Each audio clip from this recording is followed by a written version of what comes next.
Good day to all of you. Today we will be working on the 75th creation in our lesson series. First, click on the plus mark at the top of the screen and open a new tab. Next, type thunkable.com in the address bar and click the enter button. Now you have entered the Thunkable website. Click the login button at the top corner and log into your Thunkable account. Now again, click on the plus mark at the top corner of the screen, open another tab and visit the dpcode.lk website. Click on lesson number 277. Click the Start Project button here. Now you have entered the project. In the previous lesson, we created the first part of the rafting portfolio app using the Thunkable website. Today we are going to create the second part of this app. I have now finished adding the first part of the app we created in the last lesson to our design. If anyone hasn't seen our 74th lesson, check it out using the thunkable.com website now. From here on, we'll add parts to the same design and improve it a bit more.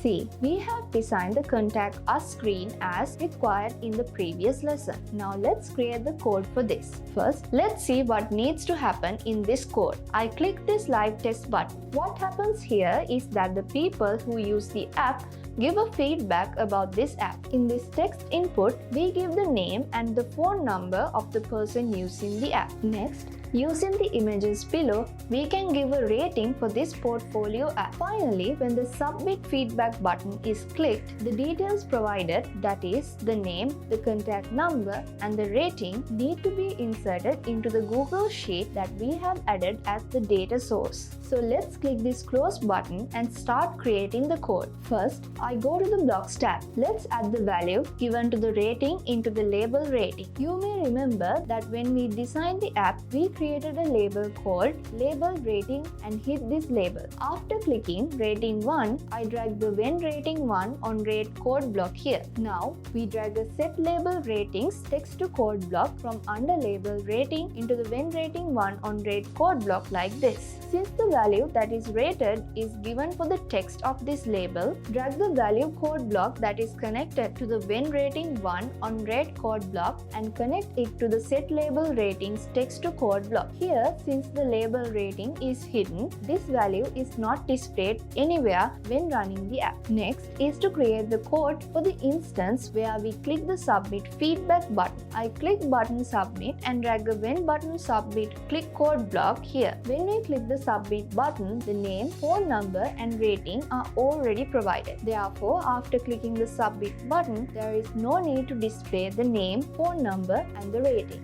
So let's hide the rows with these components. The name is in data row 1. The phone number is in data row 2. The rating is in data row 3. If you hide these 3 rows, we are done. For this, let's drag the count with code block from under control into the When button Submit code block. Since we need to hide 3 rows here, we need to start with the value of the I variable from 1 and increase it to 3. So let's give 3 instead of 10 here. Now when it's I equal 1, data row 1 should be hidden. When it's I equal 2, data row 2 should be hidden. This way, when I equal 3, data row 3 should be hidden. I drag the set label MSG's text to code block from under any component into the count with code block here. Click on the arrow in front of label and select row. Instead of label MSG, a join code block under text is connected like this. I remove the word hello here and type row data. While designing the app, remember to type the letters the same way without changing capital simple. Okay,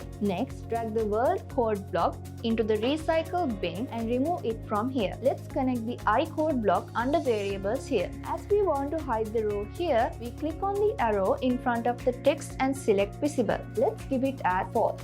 Okay, now look at the code we created. First, the value of the I variable becomes 1. Now, row data I, that means row data 1, will be hidden. This code block is repeated once again. Now the I variable value is 2. In this case, row data I, that means row data 2 is hidden. This way, row data 1, row data 2, and row data 3 will be hidden. But still, the label MSG and button Submit at the top of the screen are not hidden. Let's hide these two components. I will drag a Set button Submits visible to code block from under button submit below the count with code block like this. Click on this arrow and select false. Next, I will duplicate this code block again to hide the label MSG. This way, right click on the set button, submits visible to code block and give duplicate. Okay.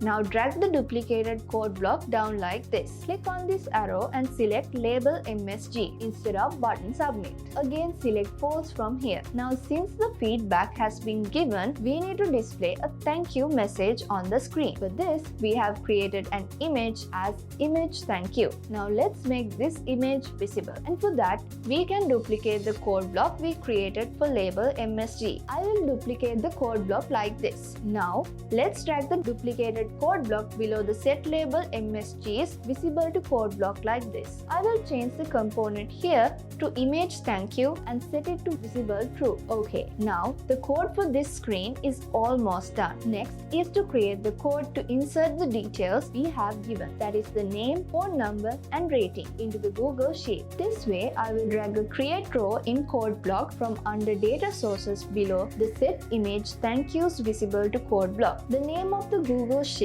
we added is correct here and reflecting as portfolio ratings. Therefore, there is no need to change the data source. The names of the three columns we created in this Google Sheet will be displayed on the right side of the code block in the form of name, contact number, and ratings. We need to link the value that needs to be given for these columns in front of each column name. The text in the text input name needs to be given for the name. Therefore, here I will link a text input names text code block under text input name. Next is the contact. For this, we need to give the text in text input con. Let's click on text input con and connect a text input con's text code block here. Next is to give values for ratings. We did not get the rating from text input. It was obtained through images in the rating component. Let's see how to give that value as a text in the ratings column here. See, first of all, the value given for the rating was given as text in the label rating. Therefore, we provide the text of the label rating here. I will link a label ratings text code block under label rating like this.